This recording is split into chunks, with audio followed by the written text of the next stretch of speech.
줄 믿습니다. 아멘. 주님, 주님의 은혜를 갈급히 사모하며 찬양하며 나왔사오니 이 찬양을 기뻐 받아 주시옵소서. 아멘. 그동안 주어진 삶의 모든 순간들 너무도 당연히 여겼던 것을 저희들을 용서하여 주시옵시고 아버지. 모든 것이 주관자는 오직 주님뿐임을 우리가 더욱 깨닫게 하시고 범사에 감사하며 주님께 영광과 찬양을 올려드리는 저희들이 되게 하여 주시옵소서. 아멘. 특별히 코로나19로 시험하고 있는 이 나라 이 백성들을 또한 전 세계를 위해 기도하기를 원합니다. 주님, 병상에 있는 자들을 치료하여 주옵시고 모든 눈물들을 닦아주시며 더 이상 확산이 없도록 주님께서 모든 것을 친히 움직이시고 다스려 주시옵소서. 아멘. 우리는 믿는 자들이 더욱 앞장서서 지혜를 모으게 하시고 무엇보다 뜨겁게 기도함으로 주님을 강하게 붙들어 우리를 치유하시며 역사하시는 주님을 모두가 경험하는 역사가 있게 하여 주시옵소서. 여기 모인 우리들뿐 아니라 모두를 주님께서 눈동자같이 보호하시며 주시기를 저희들은 간절히 바라고 원합니다. 주님의 은혜와 긍휼을 덮어 주시옵소서. 아멘. 순복음 등불교회를 사랑하시는 주님, 우리 교회를 향한 주님의 뜻과 계획이 반드시 있을 줄 믿습니다. 지금 여기 모인 순간이 주님의 것입니다. 각자를 주께서 쓰시기 좋은 그릇으로 좋은 그릇으로 빚어 주시옵소서. 열방에 주의 복음을 전하는 등불교회가 되게 하여 주시옵소서. 이 시간 강단에 서서 말씀을 전하시는 목사님을 위해 기도합니다. 성령의 기름을 넘치도록 부어주시며 목사님의 말씀을 통해 주님의 말씀이 선포될 때마다 우리의 마음밭이 부드러워지게 하시고 30배, 60배, 100배의 결실 맺는 역사가 있게 이 시간 도와주시옵소서. 내가 약한 그때의 강함이라 주님 연약한 우리는 오직 주님 안에서 강해지기를 원합니다. 우리를 강하게 붙들어 주시고 우리에게 역사하여 주시옵소서. 우리를 불꽃 같은 눈으로 지켜주심을 믿사오며 사랑이 많으신 예수 그리스도 이름으로 감사 기도드리옵나이다. 새가족과 등불교회 방문을 진심으로 환영합니다. 성도마다 두 가정을 세우시기 위하여 10가정을 품고 기도하며 복음을 전하여 풍성한 생명의 열매 맺으시기 바랍니다. 순복음 등불교회의 교회상은 참된 교회와 믿음의 공동체의 삶입니다. 기도하며 하나님의 지혜를 구하여 순복음 등불교회가 이 시대의 참된 교회로 세워지도록 힘써 주시기 바랍니다. 다음 주부터 마스크를 통한 전도를 합니다. 모든 성도는 일주일에 1회 이상 참여해 주시기 바랍니다. 2호 중학교 장학금 마련에 동참해 주신 분께 감사를 드립니다. 2021년은 지역사회에 선한 영향력을 끼치는 교회로 자리매김하기 위해서 사랑의 울타리 운동을 전개합니다. 이를 위하여 사랑의 울타리 SN에 적극적으로 동참해 주시기 바랍니다. 명절 연휴 기간 중 일상생활에 주의를 기울여 코로나 예방에 힘써 주시기 바랍니다. 교회 출입 시 손소독, 마스크 착용, 열 체크, 일회용 장갑 착용을 반드시 하여야 합니다. 신년 특별기도회에 함께 참여해 주신 모든 분들께 감사를 드립니다. 2021년 표와 기도 목표를 다 함께 제창하시겠습니다. 하나님의 임재 안에서 주의 형상 나타내자 나는 반드시 두 가정을 세우고 말 거야. 우리의 비전 우리는 이웃의 사랑의 울타리. 웨스트민스터 요리문답을 다 함께 합독하시겠습니다. 제1문 사람의 제일 되는 목적은 무엇입니까? 사람의 제일 되는 목적은 하나님을 영화롭게 하는 것과 영원토록 그를 즐거워하는 것입니다. 그리스도의 삶의 목적이 자기 자신에게 있는 것이 아니라 하나님께 있음을 분명히 합니다. 예전에는 자기가 언제나 모든 것의 중심이었으나 하나님을 믿고 나서는 무엇이 하나님을 영화롭게 하고 하나님을 기쁘시게 하는 일인가를 생각합니다. 또한 그리스도인들은 하나님을 사랑하고 좋아하고 즐거워하는 사람들입니다. 이러한 즐거움은 세상의 즐거움과 다른 가장 고상하고 복된 참된 즐거움입니다. 제2문 어떻게 하나님을 영화롭게 하고 그를 즐거워할 것인지를 지시하기 위하여 하나님께서 우리에게 주신 규칙은 무엇입니까? 신구약 성경에 기록된 하나님의 말씀은 우리가 어떻게 하나님을 영화롭게 하고 그를 즐거워할 것인지를 지시하는 유일한 규칙입니다. 사람의 제일 되는 목적은 하나님을 영화롭게 하고 그를 즐거워하기 위해서 우리에게 요구되는 지침서는 하나님의 말씀인 신구약 66권 성경뿐입니다. 그리스도인들은 하나님의 말씀인 성경이 삶의 기준이며 지침서입니다. 그러기에 우리는 부지런히 성경으로 돌아가서 성경을 읽고 암송하고 묵상하고 배우고 가르치는 일에 최선을 다해야 합니다. 아멘. 네, 수고하셨습니다. 박수 한번 주시기 바랍니다. 네, 감사합니다. 명절 잘 세고 있죠? 네, 어느 때보다도 행복한 명절이 아닌가 이렇게 생각됩니다. 너무 분주하지도 않고 아주 조용하게 지난 한 해 동안 하나님의 은혜를 생각하면서 명절을 지낼 줄 믿습니다.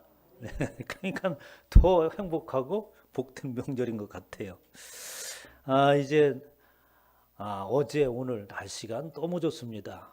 그래서 날씨가 좋으면 우리가 전도가 퍼뜩 생각이 나잖아요. 다른 생각은 안 들고 세상 사람들이야 뭐 산과 들로 가는 생각이 나겠지만 우리는 날이 좋으면 이 전도라는 게 생각이 나. 그래서 다음 주부터 우리가 이제 전도를 하겠습니다. 뒤에는 저 마스크를 저기다 놓지 말고 저쪽 그 유아실에 좀 진열을 좀 이렇게 해놓으세요. 그래가지고 일주일에 한 번씩 30분 이상 하지 마세요. 너무 많이 하면 여기 너무 많이 앉을 사람이 없어. 골치 아프니까 30분씩만 딱 하시고 어디에서 하시냐면 여기 사리역에 갇혀서 하시면 좋습니다. 그래서 그냥 마스크 이거 비싼 거예요. 그냥 아무나 막 주지 마시고 꼭 예수를 믿으시기 바랍니다. 나 예수 믿는 사람입니다. 이렇게 웃으시면서 하나씩 전해주시기 바랍니다. 일주일에 딱 한 번이에요. 그래서 저기 이제 체크를 할 거예요. 그래서 또 연말에 시상을 합니다. 이분은 전도하는 건 좀 중요하기 때문에 6개월에 한 번 시상을 할까 이렇게 생각을 해요. 여러분들 꼭 참여해 주시기 바랍니다. 2021년도 여러분 광고를 통해서 말씀드렸지만 사랑의 울타리라고 하는 우리는 이웃의 사랑의 울타리라고 하는 슬로건을 이렇게 이제 걸고 우리가 우리 한 해 동안 또 앞으로도 계속 우리 교회가 지역을 섬기는 교회로 나가야겠다 이런 생각을 주셨어요. 그래서 우리가 그 연초에 합심 기도하는 동안에 하나님께서 그런 지혜를 주셨는데 어느 날 갑자기 그런 지혜를 주신 게 아니에요. 여러분들 그 순복음 등불교회 그 참된 교회상이라고 하는 것을 우리 작년서부터 계속해서 광고했지 않습니까? 그래서 참된 교회, 믿음의 공동체의 삶이라고 하는 것은 과연 어떤 것인가 늘 생각을 했었죠. 그래서 바로 이웃을 섬기며 또 사랑을 전하는 것이 아닌가 이렇게 생각이 들었습니다. 그래서 올해는 재정의 5%를 이웃에 사용을 하고 그다음에 또 사랑의 울타리 SN이라고 했는데 선교 헌금을 이 안에 포함을 시킵니다. 그래서 그 이제 선교뿐만 아니라 이 지역을 위해서 선교 나갈 수 있도록 이렇게 이제 따로 재정을 분리해서 이렇게 해나갈 생각입니다. 여러분들 적극 좀 참여해 주시고 기도해 주시기 바랍니다. 오늘 또 반가우신 분들이 우리 강전우사님 박수 한번 쳐주시기 바라요. 그동안 고생 많이 했습니다. 또 여러분들 함께 기도해 주셔서 정말 감사합니다. 우리 김인기 선교사님, 박춘희 선교사님 명절 잘 치셨어요? 우리 사모님 잠깐만 나오실래요? 네.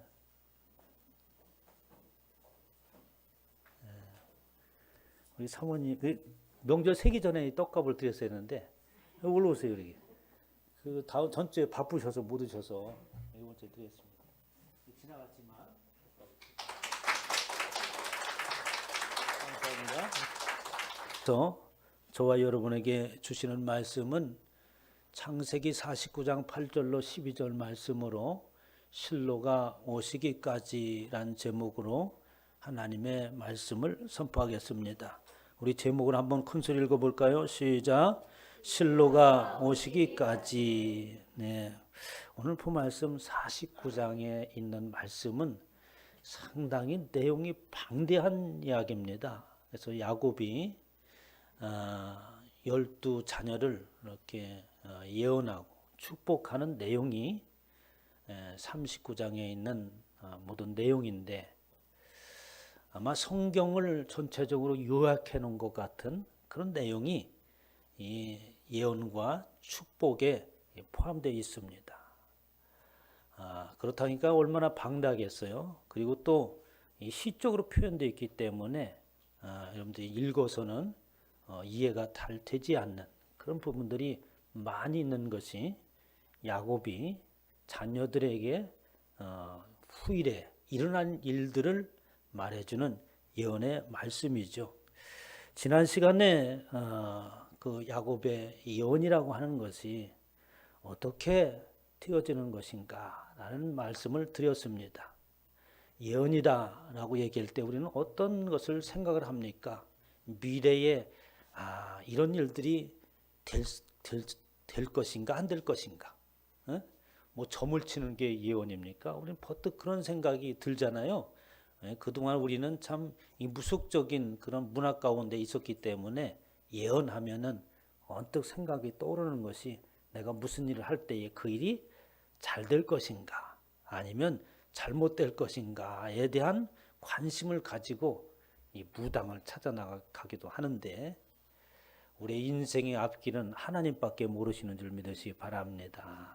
그렇게 아무나 인생의 앞길을 가르쳐 준다고 한다면 세상이 뭐가 되겠습니까? 뒤죽박죽이 되는 거죠. 그래서 우리의 앞길은 비밀에 쌓여 있는 것이고 비밀에 쌓여 있기 때문에 우리는 기대하며 인생을 살아가는 줄 믿으시기 바랍니다. 다 알면 무슨 그 재미가 있겠어요. 싱겁잖아요. 알지 못하고 하나씩 발견하는 그런 기쁨이 있는 거죠.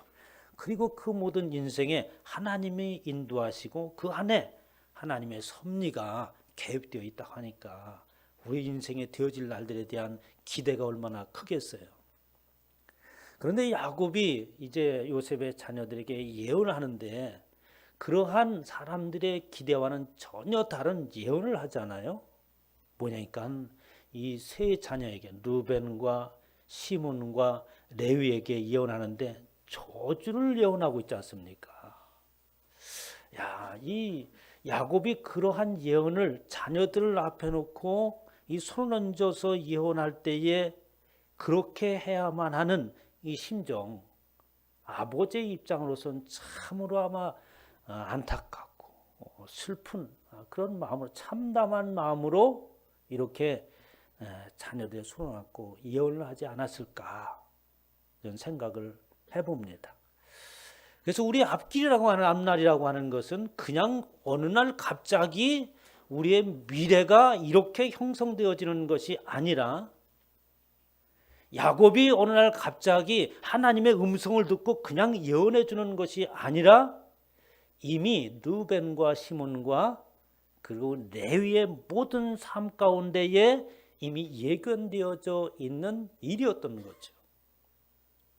르벤이 아버지를 온 가족을 실망시키고 시몬이 레위가 칼을 휘두름으로써 세겜 사람들을 하몰의 식솔들을 완전히 부족을 멸절시킨 이러한 사건은 이미 그들의 앞날이 어떻게 되어질까 하는 것이 예견되어진 것입니다. 예수 그리스도를 믿는 저와 여러분들의 믿음이라고 하는 것은 또 기도라고 하는 것은 이렇게 우리가 전혀 나의 삶과 무관하고 저와 여러분의 손품과 무관한 어떤 결실을 기대하고 믿고 그리고 기도해 나간다고 한다면 그것은 무속적인 신앙입니다. 하나님을 우상과 같이 여기는 것이죠. 루벤과 시몬과 레위를 통하여서 그 예언을 통하여서 오늘날 조회원들에게 주시는 말씀은 지금 살아가고 있는 이 삶이 가장 귀한 삶이요 유일하게 한 번밖에 없는 삶이기 때문에 현재의 삶을 통하여서 미래가 결정된다고 하는 아주 귀한 교훈의 말씀을 우리에게 주신 것입니다. 49장 6절에 보면 네오나 그의 모에 상관하지 말지어다 내 영광이 그들의 집회에 참여하지 말지어다 라고 이렇게 하면서 야곱이 그 아들을 앞에 놓고 너와는 상관이 없기를 원하고 내 영광이 그들에 참여하지 않기를 원한다. 너와 나는 완전히 분리되고 가까이 하지 않기를 원한다 라고 이렇게 선언을 했을 때에 그 아버지의 마음이 어떤가라고 하는 것을 알 수 있습니다. 야곱이 그의 아들을 불러서 후일에 당할 일을 말할 때 루벤아 너는 장자였고 능력이 또 기력이 시작이었고 위풍이 월등하였고 권능이 탁월하였으나 모든 기대를 저버리고 아버지를 실망시키고 물의 끓음 같았은즉 너는 탁월하지 못하리라 라고 이렇게 예언을 했던 거죠. 시몬과 레위를 통하여서는 분노대로 사람을 죽이고 그들의 혈기대로 소의 발목의 힘줄을 끊었음이니 그의 노음이 혹독하니 저주를 받을 것이요 분기가 맹렬하니 저주를 받을 것이라 라고 이렇게 말하면서 너희는 흩어지리라고 예언을 했습니다. 이렇게 저와 여러분의 우리의 삶이라고 하는 것은 그렇게 중요한 것이죠. 미래가 어떻게 결정되어지고 어떤 결과를 맺을 것인가에 거기에 집중하는 것이 아니라 오늘날 우리의 삶이 교회는 교회대로 성도는 성도대로 참다운 그리스도인이요 참다운 하나님의 백성으로서 살아가고 있는 것인가에 집중하시기를 주님의 축원합니다.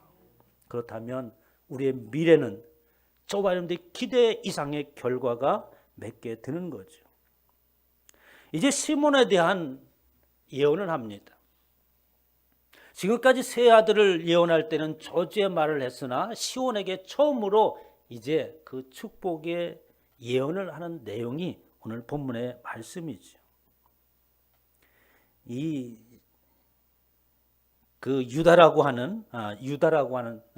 유다에 관한 예언이죠. 유다라고 하는 말은 찬송할지로다라는 뜻을 가지고 있습니다. 레아가 자녀를 낳을 때에 그의 심정이 어땠는가라고 하는 것을 알 수 있어요. 왜냐하면 레아가 자녀를 낳을 때마다 그의 삶을 반영하는 이름을 지었기 때문에 그런 거죠. 시몬을 낳을 때에, 루벤을 낳을 때에 루벤은 나의 괴로움을 돌보셨다. 그러니까 이 야곱이 레아를 사랑하지 아니하고 라헬을 사랑했잖아요. 그러니까 둘이 자매인데 그 얼마나 가슴이 아팠겠습니까? 그래서 아들을 낳았어요. 라헬은 자녀를 못 낳고 레아가 아들을 낳았으니 이제서야 하나님께서 나의 이 안타깝고 괴로움을 돌보셨다 라고 해서 루벤이라고 이름을 지었어요. 그 시몬이라고 두 번째 아들 낳자 시몬이라고 이름 지었습니다. 그런데 시몬의 이름이라고 뭐냐니까 하나님께서 들으셨대.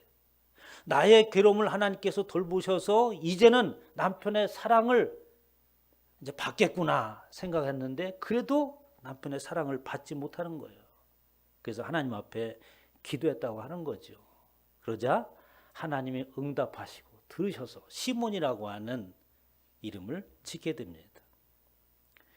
이제는 그 남편의 사랑을 받을까라고 생각하는데 여전히 그 남편은 라헬과의 사랑이 더 기뻤던 것 같아요. 레위라고 하는 세 번째 자녀를 낳습니다. 그러자 이 레아가 레위라고 이름을 짓는데 이렇게 세 번째 자녀까지 낳았으니까 이제부터는 이 남편과 진정으로 연합된 그런 삶을 살지 않겠는가 라는 기대 속에서 이렇게 레위라고 이름을 지었어요. 그러면서 이제 네 번째 낳은 자녀가 유다라고 하는 자녀입니다.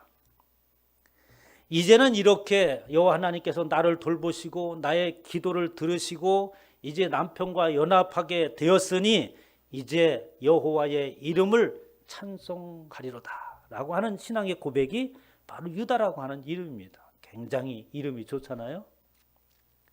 그런데 그렇게 이름대로 우리가 살면 얼마나 좋겠습니까? 자녀들 이름 질 때도 그래서 그 자녀의 이름이 중요한 이유가 있습니다. 왜냐하면 부모의 소망이 그 안에 담겨져 있는 것이고, 또 자녀는 평생 동안 자기 이름을 남들이 불러주고 스스로를 부르고 자기 머릿속에 내새겨집니다. 아, 내가 이름대로 이렇게 한번 살아보자.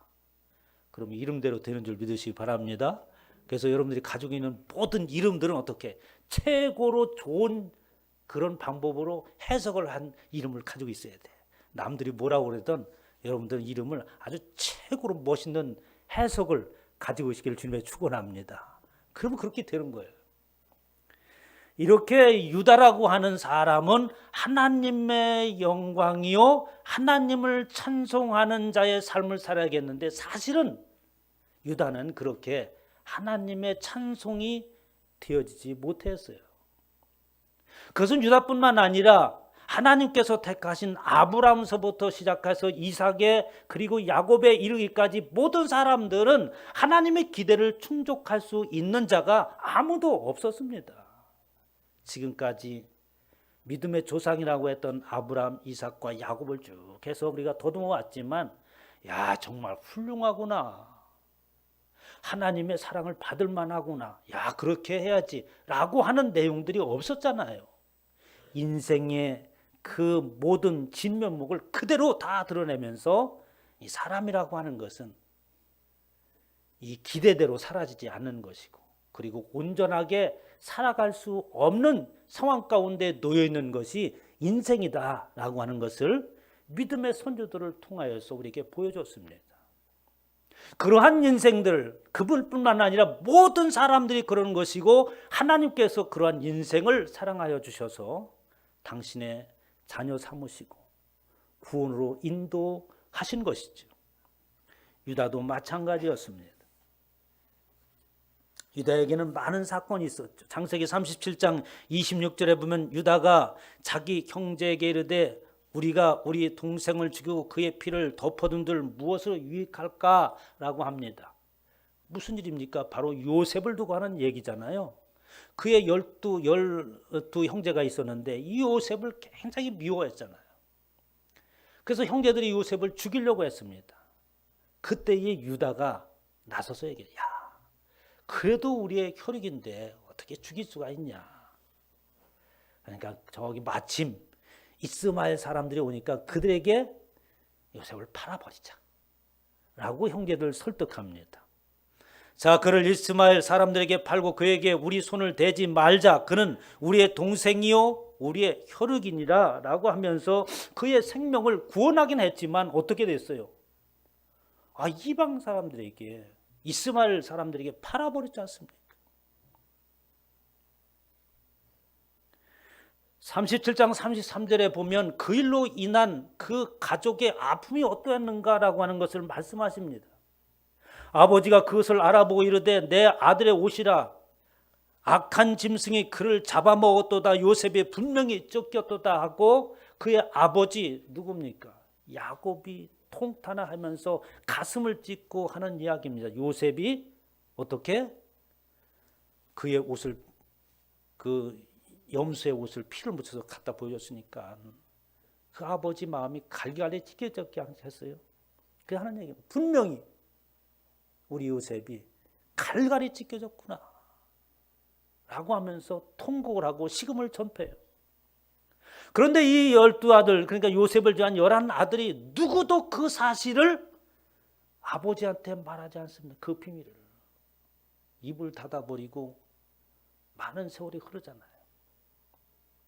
이제 야곱의 그 장자의 흐름을 보면은 그 장자가 루벤이 되었음에도 불구하고 앞서서 말씀드린 것처럼 장자의 직분을 어떻게 이어받을 수 있는 자격을 상실했습니다. 루벤도 시몬도 레위도. 이제 그 장자를 이어받을 자가 이제 유다인 거예요.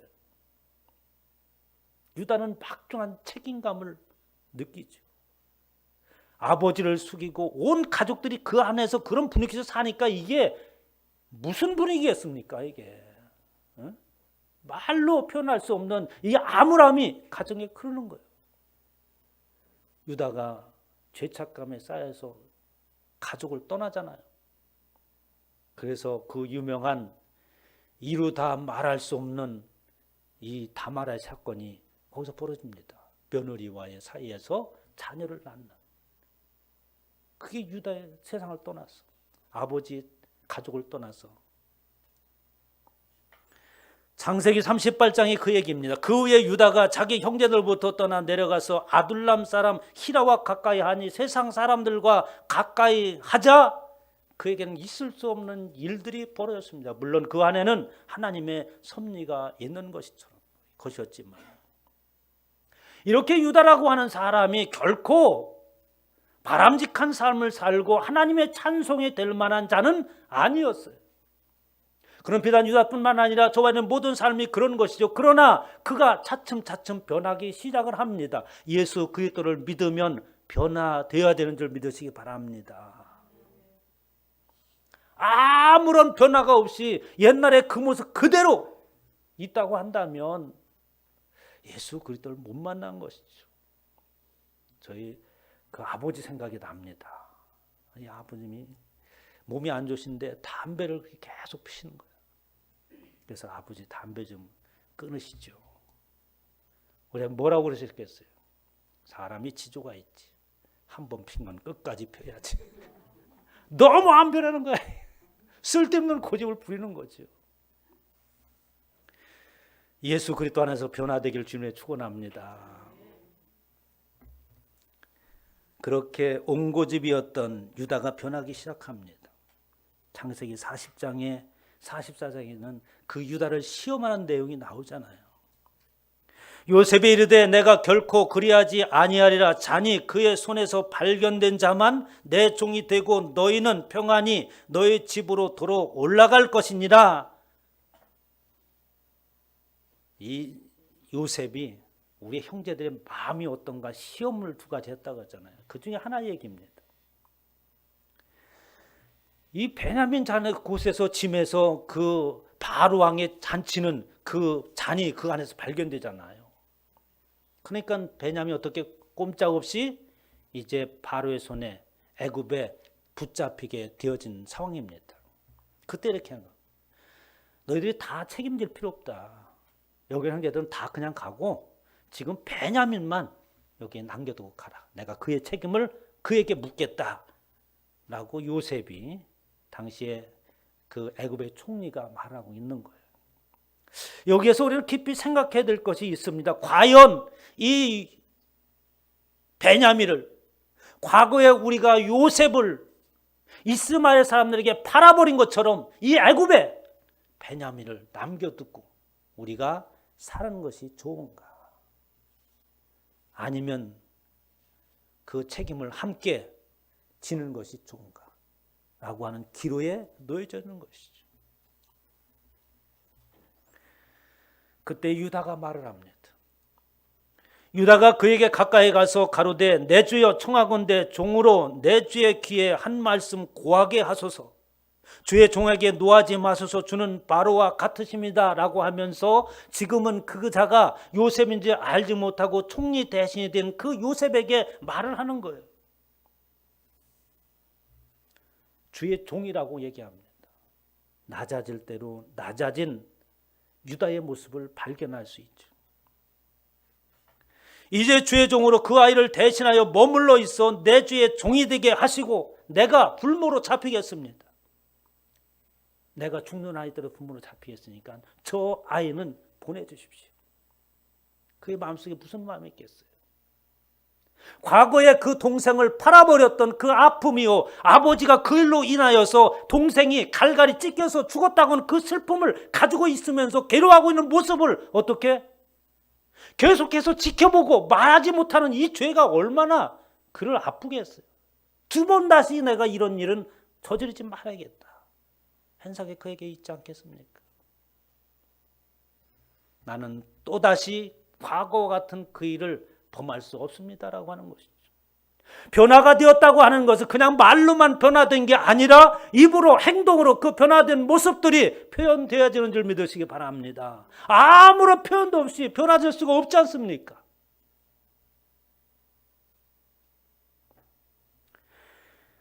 두렵건대 제 해가 내 아버지에게 미침을 보리이다. 자신은 안위는 안중에 없습니다. 지금 내가 불모로 잡혀서 죽는 한이 있더라도 또다시 아버지의 가슴을 후회하는 그러한 아픔을 또다시 줄 수는 없습니다. 변화된 유다의 모습인 거예요.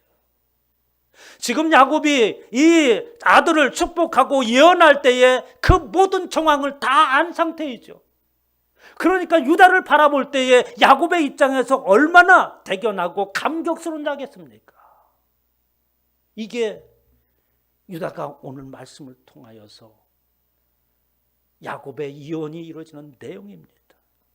유다야, 너는 내 형제의 찬송이 될지라.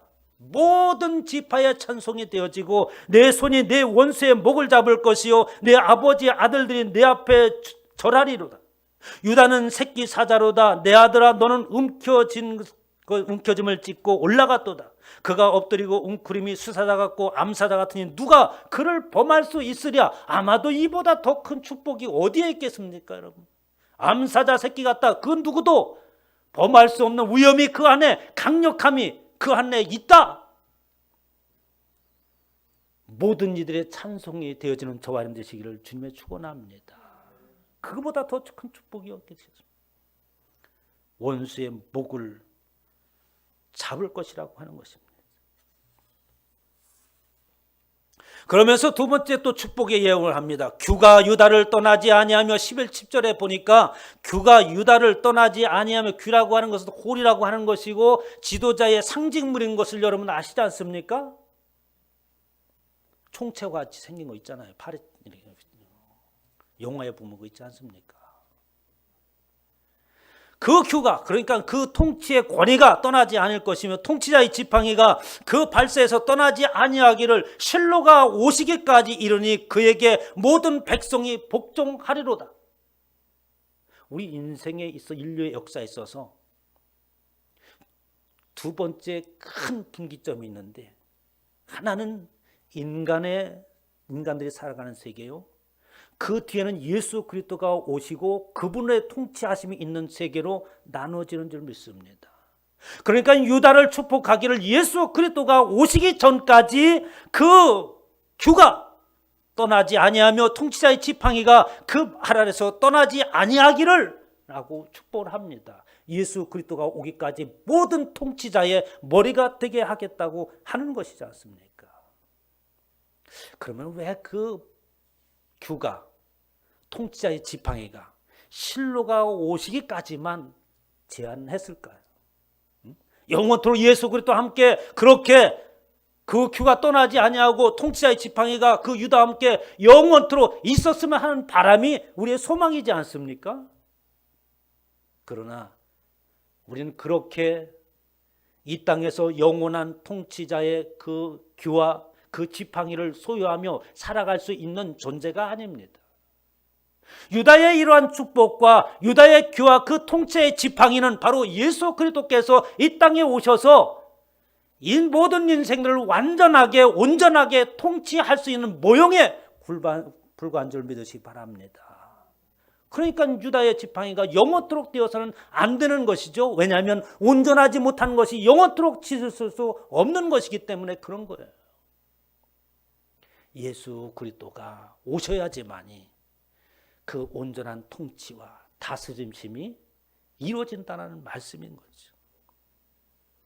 에스겔서 21장 27절에 그렇게 말씀하십니다. 내가 엎드려뜨리니와 아무것도 다시 잊지 못하리라. 마땅히 얻을 자가 이르면 그에게 주리라 라고 하면서 예수 그리스도가 이 땅에 오셨을 때에 그 규와 통치자의 지팡이가 예수 그리스도로 넘어가고 그 안에서 완전한 모든 인류의 통치하심이 있는 줄 믿으시기 바랍니다. 하나님의 섭리 가운데 있었던 거죠. 그분이 우리 가운데 오셨지 않습니까? 이사야서 9장 6절에 이는 한 나이가 우리에게서 낳고 한 아들을 우리에게 주신 바 되었는데 그의 어깨에는 정사를 메었고 기묘자라 못살아 전능하신 하나님이라 영존하시는 아버지라 평강의 왕이라 할 것임이라 라고 말씀하시면서 인생의 모든 것을 감당하고 지고 나갈 수 있는 그 통치자가 이 땅에 오셔야만 되는 것입니다. 우리는 그 예수 그리스도를 만난 복이 있는 것이죠. 그러므로 인해서 그와 함께 다스린다라고 하는 것은 그의 권세 안에, 그 권위 안에 함께 들어가는 줄 믿으시기 바랍니다. 우리의 소망에 대한 온전한 통치하신 가운데 있는 거죠. 에베소서에 그렇게 고백을 합니다. 그의 능력이 그리스도 안에 역사하사 죽은 자들 가운데 다시 살리시고 하늘에서 자기의 오른편에 앉으셨다. 예수 그리스도를 그렇게 하셨다고 하는 거죠. 만왕의 왕으로 세우시기 위하여서입니다. 이렇게 하나님의 나라가 임하고 예수 그리스도의 통치하심이 이제 유다의 그 바톤을 넘기시고 온전한 자의 그 귀와 홀이 그 안에 있음으로 인하여서 이제 모든 인생이 바라던 소망이 이루어집니다.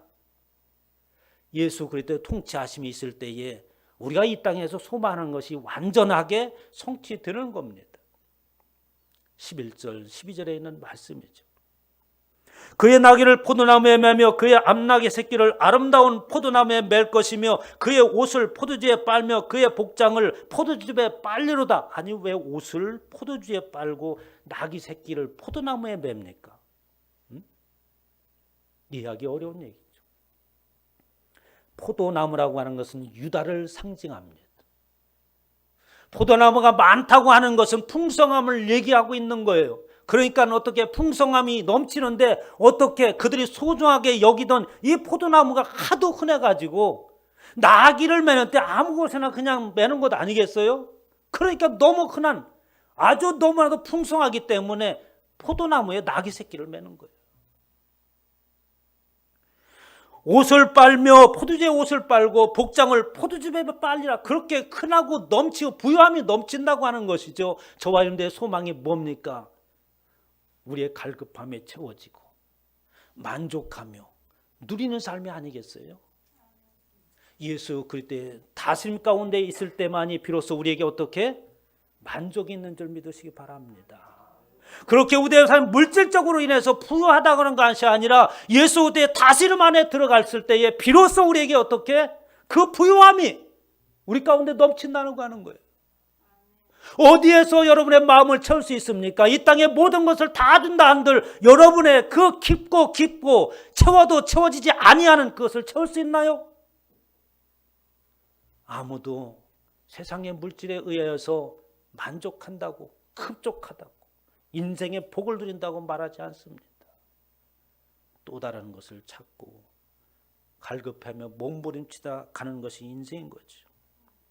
요한복음 15장 11절에 내가 이것을 너에게 이름은 내 기쁨이 너희 안에 있어 너희 기쁨을 충만하게 하려 함이라. 예수 그리스도께서 오심은 다스림 그 안에 있는 자들에게 기쁨이 있게 하려 함이라.